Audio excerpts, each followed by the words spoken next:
Hello everyone, welcome to perfection IAS. और 70th BPSC के लिए जो हमारा 100 डेज 100 आर्टिकल वाला सीरीज़ है, उस पर्टिकुलर सीरीज में हम 61st डे आपके साथ जुड़ रहे हैं। और सुप्रीम कोर्ट में आगे बढ़ते हुए हम लोग आज डिस्कस करेंगे दो इंपॉर्टेंट चीज़ों को, एक सीट ऑफ सुप्रीम कोर्ट और दूसरा रूल्स ऑफ द प्रोसीजर।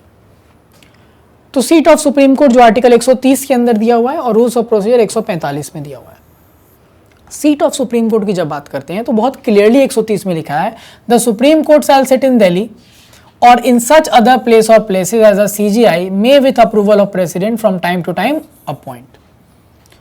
तो सुप्रीम कोर्ट दिल्ली में बैठेगा और या फिर किसी और जगह पे इसके बेंचेस, प्रिंसिपल मतलब सर्किट बेंचेस या रीजनल बेंचेस बनाए जा सकते हैं। किसके द्वारा? CGI के द्वारा, लेकिन किससे प्रायर अप्रूवल लेकर? प्रेसिडेंट से।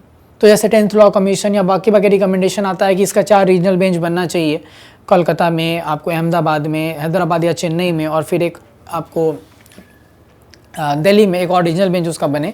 तो ये सारी चीज़ें करने के लिए किसके पास पावर है? चीफ जस्टिस ऑफ इंडिया के पास। और ऐसा वो कब कर सकते हैं? With the prior approval of president. ठीक है। दूसरा आर्टिकल 145 कहता है रूल्स ऑफ प्रोसीजर, और यहाँ पावर सुप्रीम कोर्ट को खुद ही दिया गया कि subject to the provision of any law made by parliament, parliament का कोई लॉ है तो उसको छोड़ते हुए सुप्रीम कोर्ट के पास समय समय पर प्रेसिडेंट के अप्रूवल से अपने लिए खुद रूल्स बनाने का पावर रहेगा। ठीक है। और उस रूल में कुछ इंपॉर्टेंट चीजें समझने हम लोग को, जैसे कि सबसे पहला जो सेकंड क्लॉज में लिखा हुआ है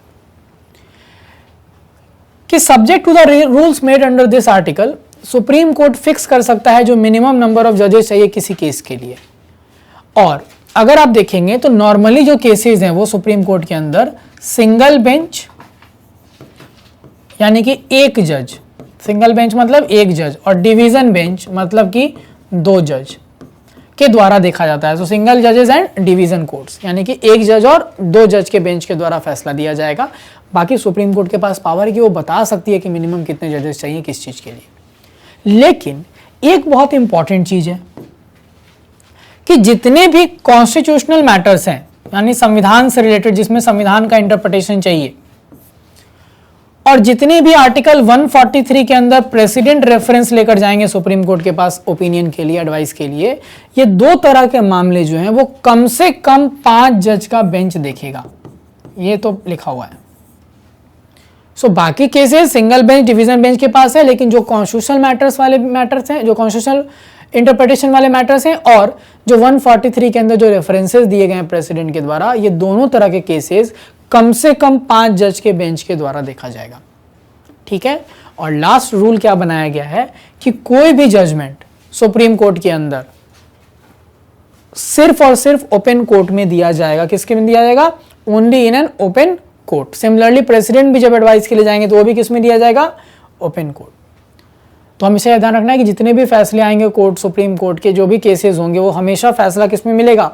ओपन कोर्ट में मिलेगा। कोई भी तरह का सीक्रेट और सिटिंग टाइप का कुछ भी इसके अंदर नहीं कराया जाएगा। तो ये हमारा था सीट ऑफ सुप्रीम कोर्ट। और साथ ही साथ हमने एक चीज़ देखा कि जो रूल्स और प्रोसीजर है हमारे सुप्रीम कोर्ट के, वो सुप्रीम कोर्ट खुद ही बनाती है, अनलेस पार्लियामेंट लॉ के द्वारा कुछ और प्रिस्क्राइब ना करते। ठीक है। Thank you so much.